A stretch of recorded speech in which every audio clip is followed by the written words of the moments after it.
260일 동안 애언을 할 것이다. 이들이 누구냐? 그 신분에 대해서 말씀하고 있죠. 주 앞에 서 있는 두 감람나무와 두 촛대라고 말씀합니다. 여기에서 성전 앞 그 제단 앞에서 경배하는 자들, 즉 입맞은 자들 14만 4천을 말을 하고 있습니다. 그리고 성전 바깥마당에 있는 자들은 이방인이죠. 헤롯 성전 시대 때에 그 당시에 예루살렘의 아주 소수 민족의 이방인들이 그곳에서 함께 섞여 살았던 때가 있었어요. 근데 그 이스라엘 민족은 성전을 굉장히 신성시 여겼지 않습니까? 신성시 여겼는데 성전의 바깥 마당만 이방이 들어올 수 있도록 허용을 하고, 성전 앞 마당부터는 출입 금지 구역으로 설정을 해가지고 이방인의 출입을 경계를 했다는 것입니다. 왜냐하면 성전의 신성성을 지키기 위해서 그렇게 했겠지요. 여기서 이방인 하면은 이제 이 시대로 우리가 적용한다면은 거룩하지 않는 사람들이죠. 교회 안에 들어와 있는 것 같기는 하지만은 마당만 밟고 다니는 사람들, 아직 거룩한 옷을 입지 않은 사람들, 이 거룩한 옷을 입지 않은 사람들에 대해서 하나님이 그들을 마음껏 질밥도록 허용해 하신 것입니다. 근데 이들은 42달 동안 짓밟힐 것이다, 이렇게 말을 하죠. 42달. 여기서 42달이 말을 하고 있는 것은 여기 11장에 쭉 보면은 42달을 일로 계산하면 1260일이에요. 그러니까 1260일이 42달이죠. 달로 하면은 42달이고, 일로 계산하면 1260일이고, 또, 요한계시록 12장 14절 말씀 보면은 뱀의 낯을 피하여 광야로 도망간 여자의 모습에 대해서 한때, 두때, 반때 양육을 받을 것이다, 이런 기록이 있어요. 이 한때, 두때, 반때는 3년 반 때로 말하죠. 다시 말하면 일로 계산하면은 1260이고, 달로 계산하면 42달이고, 연으로 계산하면 한때, 두때, 반때 3년 반의 그 기간을 말씀을 하는 것입니다.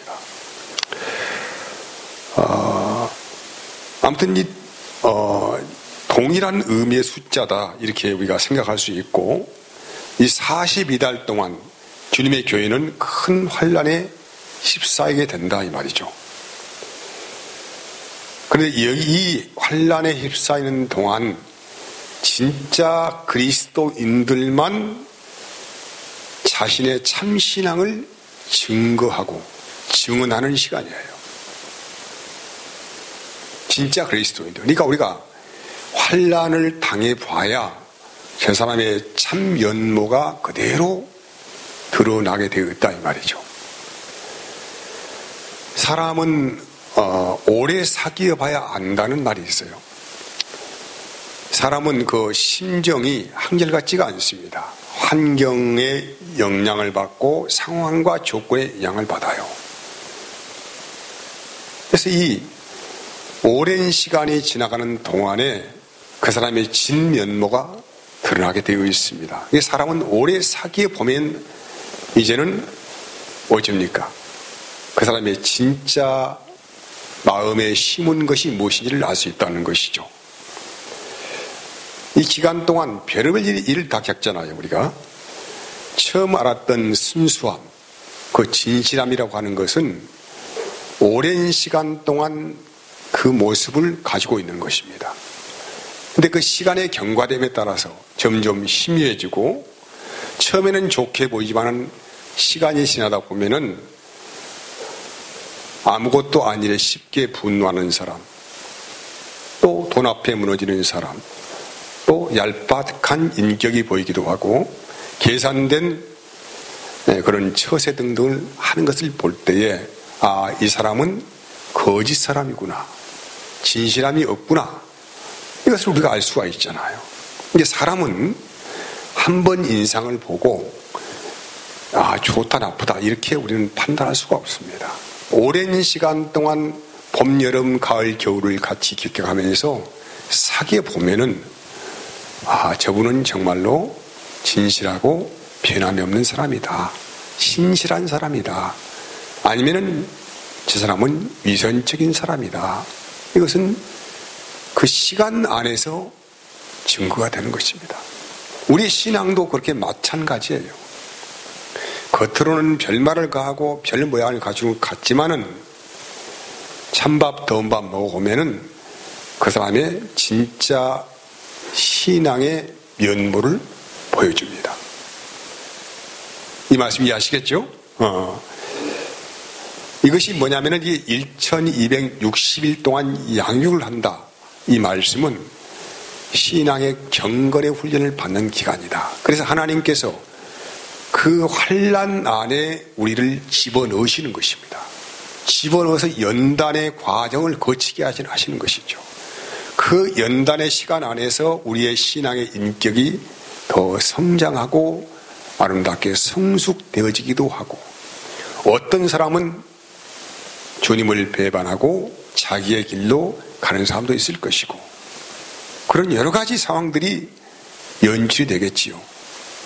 두 번째는 두 증인의 모습이에요. 3절에 보이는 두 증인의 사명이 뭐냐면 굵은 베옷을 입고 1260일 동안 애언을 한다고 기록을 하고 있고, 또 두 증인의 신분이 4절에는 주 앞에 서 있는 두 감람나무와 촛대고, 또 두 증인이 받은 권세가 5절 6절에 누구든지 이들을 해하고자 하면 그들의 입에서 불이 나와가지고 원수를 삼키고 죽이게 한다. 또 네 번째는 두 증인의 최후가 7절이에요. 증언을 마칠 때 무저갱으로부터 올라온 짐승에게 죽임을 당합니다. 또 마지막 그 증인이 죽음의 장소 8절입니다. 주께서 십자가에 못 박힌 곳이 그 두 증인이 죽는 장소다.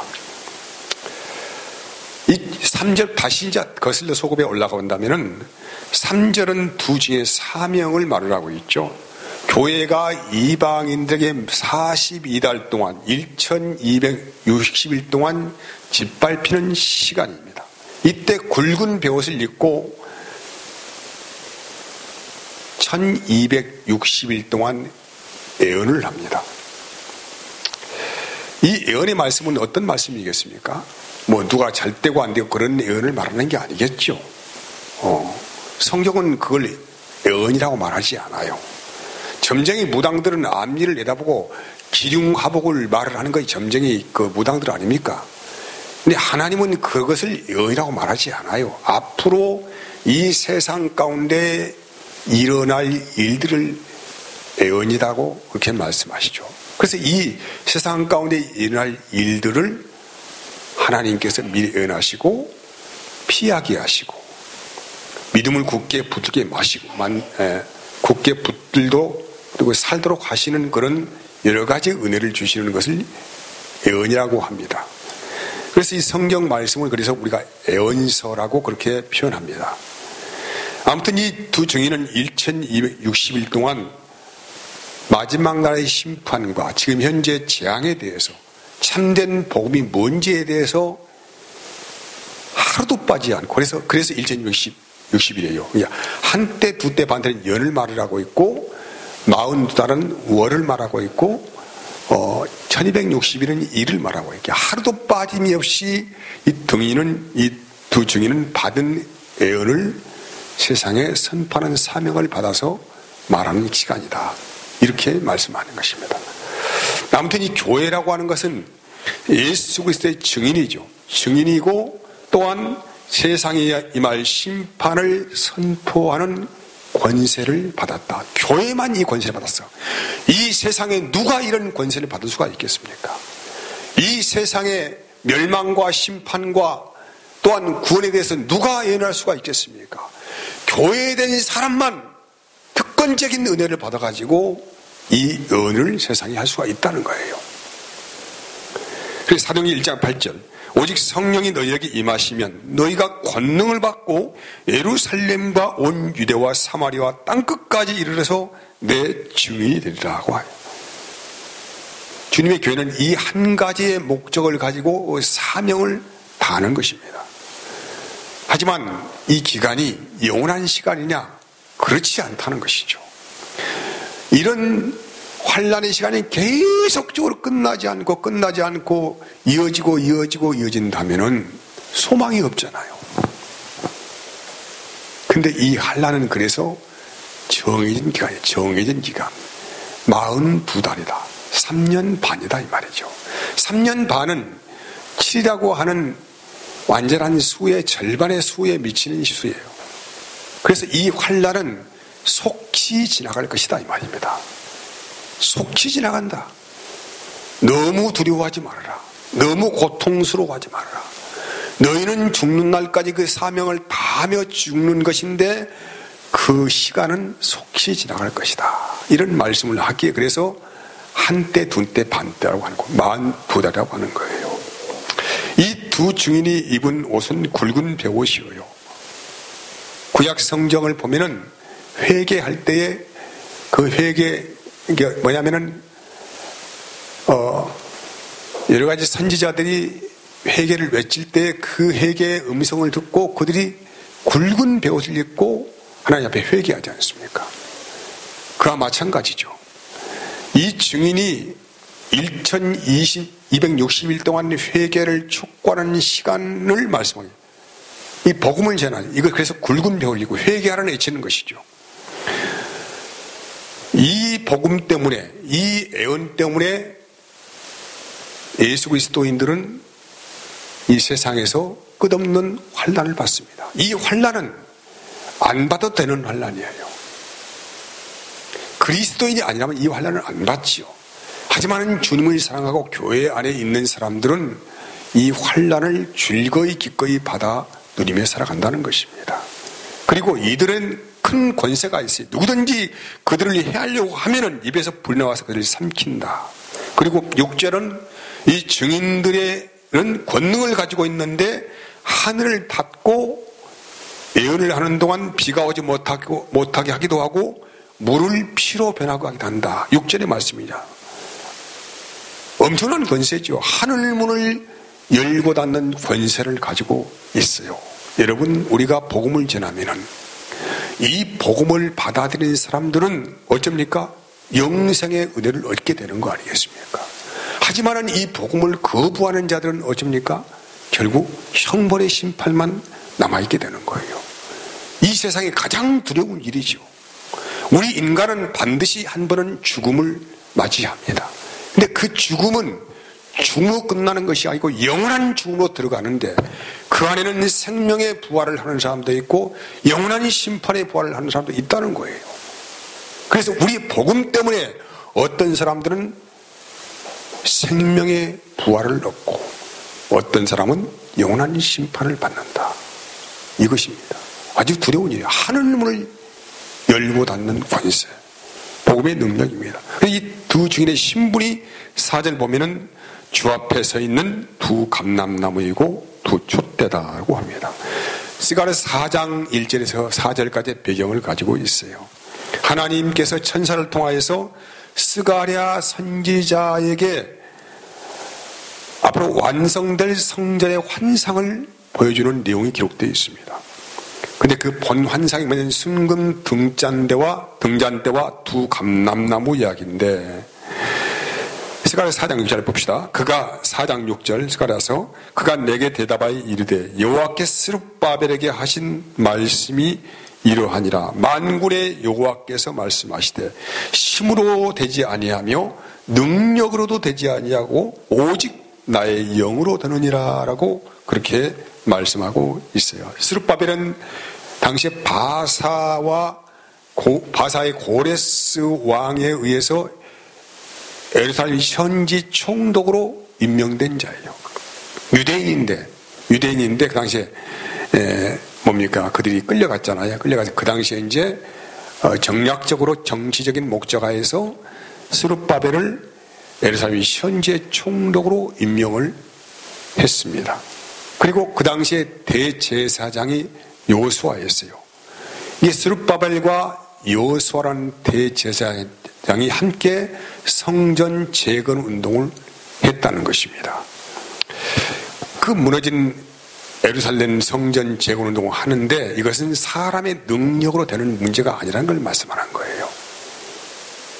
너의 힘으로 되지 않는다. 너희들의 어떠한 능력으로도 할 수 없다. 오직 하나님의 영으로만 이 모든 일은 가능하다라고 그렇게 말씀하신 거예요. 여기에서 정확히 본다면은 두 감람나무는 그냥 감람나무로만 있는 것이 아니고 감람나무에 뭐가 있습니까?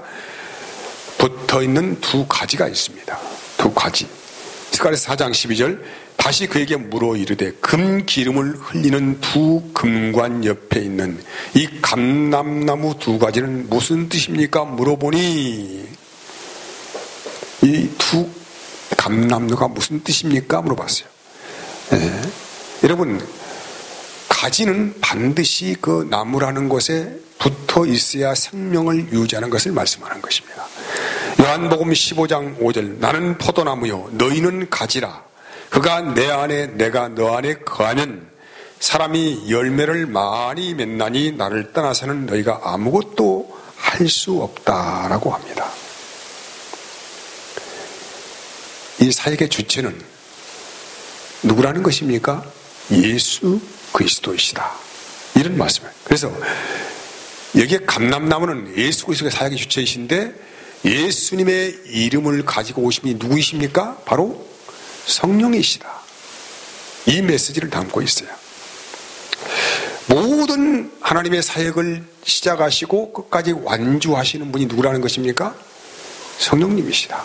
사람이 어떤 일을 하는 것 같지만은 사실은 그런 것이 아니고 그 모든 일은 성령의 능력과 역사로만 가능하다. 이런 말씀을 하는 것입니다. 그래서 하나님은 지금도 우리에게 성령을 부어주셔서 우리 함께 하십니다. 왜? 우리 힘으로 모든 일은 될 수 없어요. 이 예언도 할 수도 없습니다. 고린도후서 1장 21절 22절 우리를 너희와 함께 그리스도 안에서 굳건하게 하시고 우리에게 기름을 부으신 이는 하나님이시니 22절 그가 또한 우리에게 인치시고 보증으로 우리 마음에 뭘? 성령을 주셨느니라. 사역이라고 하는 것은 누가 행하는 일입니까? 성령께서 행하시는 일이에요. 다만 성령을 받은 그 사람이 그 사역에 대해서 성령님의 음성에 대해서 귀를 막을 수도 있고 어떤 사람은 굉장히 민감하게 행동하는 사람이 있고 그 두 부류가 있겠지요. 요한복음 14장 26절 보혜사 곧 아버지께 내 이름으로 보내실 성령 그가 너에게 모든 것을 가르치고 내가 너에게 말한 모든 것을 생각나게 하리라. 그래서 이 두 증인은 이제 압축이 되지요. 두 증인은 오직 참된 증인이 누구라는 것입니까? 예수님이십니다.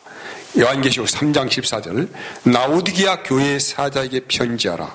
아멘이시고 충성되고 참된 증인이시요 하나님의 창조의 근본이시니가 이르시되에서 오직 누가 참된 증인이시라고요? 예수 그리스도가 참된 증인이시다. 근데 참된 증인이신 그분은 이제 이 땅에서 그분이 하나님의 말씀을 성취하는 완전한 사역을 하시고 부활 승천하시고 우리에게 성령을 부어주시죠. 그렇지 않습니까? 그래서 두 번째 이 증인이 누굽니까? 성령 받은 교회를 말씀하고 있습니다. 바로 이들이 그리스도의 증인이다. 사도행전 1장 8절 오직 성령이 너희에게 임하시면 너희가 권능을 받고 예루살렘과 온 유대와 사마리아와 땅끝까지 이르는 내 증인이 되리라. 14만 4천 인받은 성령의 인을 받은 14만 4천의 이야기예요. 14만 4천이 참된 증인이고 1260일 동안 굵은 벼옷을 입고 이 땅에 회개를 내치는 그런 예언자들이다. 이런 말씀을 하는 것입니다. 그래서 이들은 전적으로 순결한 삶을 살아가지요. 성령을 따라 살아가는 것을 순결한 삶이라고 말을 합니다. 이들의 마지막 최후가 어떻게 됩니까? 5절, 7절까지 말씀. 1260일 동안 애원하는 사명을 마치고 이들의 최후는 죽임을 당합니다. 죽임을 당하는데 누구에게 죽임을 당하냐? 무적행으로부터 올라오는 짐승에게 죽임을 당해요. 여기에 죽임을 당했다고 하는 것은 두 증인이 끝까지 자신에게 주어진 사명을 완주하고 죽었다, 이런 말이겠지요. 우리 예수님께서 누구에게 죽임을 당하셨습니까? 당시에 주님을 배반하는 세상 사람들에게 죽임을 당했죠. 동일해요. 성도가 가는 길은 그리스도인에게 죽음을 당하는 것이 아니고 완악한 자들에게 1260일 동안 예언하다가 마지막 무적행부터 올라오는 자들을 통해서 죽임을 당합니다.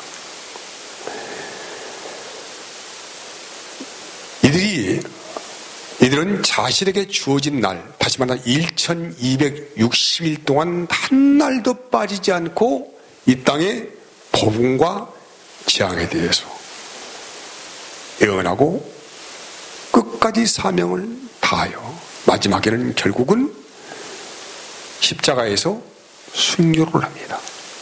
누구처럼? 예수 그리스도처럼 그렇게 순교를 합니다. 여러분, 우리가 요한계시록을 제대로 읽으면은 우리의 삶이 지금 얼마나 나태해 있는지를 알 수가 있어요. 얼마나 우리가 현재 세상의 노름에 치하에 살아가고 있는지를 알 수 있어요. 내가 얼마나 뜨뜻미지근한 신앙 가운데 서 있는지를 알 수 있어요. 우리가 얼마나 세상을 좋아하는지를 알 수 있어요. 그래서 요한계시록을 제대로 읽으면은 밤잠을 제대로 못 자는 거예요, 사실. 가슴이 뜨끔뜨끔을 하죠. 우리는 한 날도 빠지지 않고 1260일 동안 이 땅에 예언을 하다가 마지막 세상 가운데서 죽임을 당해야 하는 그런 사람들이구나.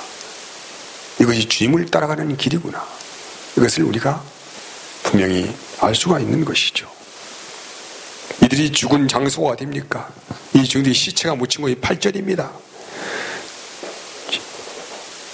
주께서 십자가에 못 박혀 죽임을 당한 곳이에요. 이 장소가 영적으로 소돔과 애굽이라고 합니다. 여러분, 그리스도인들은 저기 산속 깊이 들어가서 조용히 묵상하고 돛 닦는 사람들이 아니에요. 이들은 세상에서, 이 악한 세상의 중앙부에 들어와서, 심장부에 들어와서 세상에서 복음을 외치다가 그곳에서 세상에서 죽임을 당한다는 것입니다. 9절에서 11절까지는 세상 나라에 속한 사람들이, 이 증인들이 죽었잖아요. 이제 이 시체를 장사하지 못하게 하고 어떻게 합니까? 사흘 반 동안 그걸 보면서 낄낄거리면서 자기들이 이겼다고 박수를 치고 기뻐해요. 누가 그렇게 했습니까? 사탄이 예수를 십자가에 못 박아 죽이고 나서 그들은 승리한 줄 알았어요. 야, 우리가 이겼다. 왜? 메시아가 왔다고 하는데 그 메시아를 죽였으니까 얼마나 승리의 노래를 하면서 자축을 하겠습니까?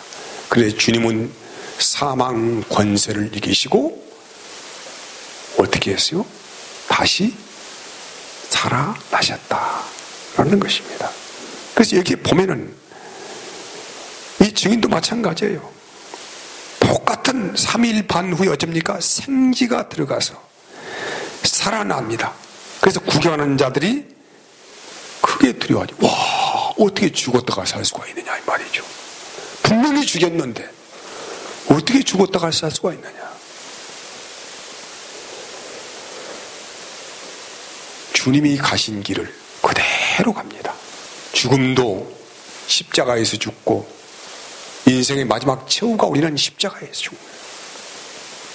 그리고 무덤도 주님께서 묻힌 소돔과 애굽에서 죽습니다. 11절 내용을 뵌 증인들이 증인들은 어떻게 합니까? 부활의 첫 열매가 되신 그리스도를 따라서 새 몸을 입고 하나님의 초청에 의해서 올라가는데 그들을 죽인 자들이 똑똑히 볼 수 있도록 구름을 타고 하늘로 올라간다. 정말 구름은 아니겠죠. 상징적인 의미예요. 다 그냥 안다 이 말이에요. 죽인 자도 알고 찌른 자도 알고 모두가 똑똑히 안다 이 말이죠. 아무도 핑계할 수 없다는 거예요. 그리고 이 지진에서 죽지 않고 살아나신 남은 자들이 하나님께 영광을 돌립니다. 12절에 냈어요. 지진은 하나님의 진노를 말씀하고 있습니다. 에스겔서 38장 19절 내가 질투와 맹렬한 노여움으로 말하였거니와 그날에 큰 지진이 이스라엘 땅에 일어나서라고 합니다. 이 지진으로 성의 10분의 1이 무너져 죽은 자가 7천이다 이렇게 합니다. 7천은 하나님의 일이 완전히 성취된 말씀을 하는 거예요. 완전히 요한계시록은 다 치료예요. 7 급전 때 7 나팔 7 환상 7 장 아무튼 다 치료예요. 하나님이 정하신 모든 일을 완전하게 성취하신 것이다. 그 절반은 3년 반이면 3.5죠. 3년 반 42달 1260일 다 그런 의미를 가지고 있어요. 하나님의 계획은 완전하십니다. 하지만은 이런 죽음을 이런 놀라운 일을 보고도 사람들은 어떻게 한다? 어떻게 한다? 회개합니까? 안 합니까? 안 하죠. 마음이 더 강팍해진다. 더 강팍해진다. 마치 이스라엘의 출애굽 때 10가지 애굽에 내린 재앙을 만났을 때 그들이 마음에 더 어떻게 했어요? 강팍해지죠. 재앙이 내리면 내릴수록 더 강팍해지고 더 강팍해지고 더 굳어지고 회개할 줄 모르는 세상에 대해서 하나님의 공의는 그대로 이루어질 것이다 라고 합니다. 사랑하는 여러분, 우리의 신자들의 일생은 주님을 따라가는 일생이고 우리가 죽어야 할 마지막 순교지는 십자가입니다. 우리가 묻혀야 할 것도 바로 주님께서 묻힌 그곳이고 우리의 부활과 모든 생명도 예수님처럼 그렇게 되어갈 것입니다. 하나님의 은혜가 여러분의 삶 가운데 임하기를 원합니다. 하나님 감사합니다.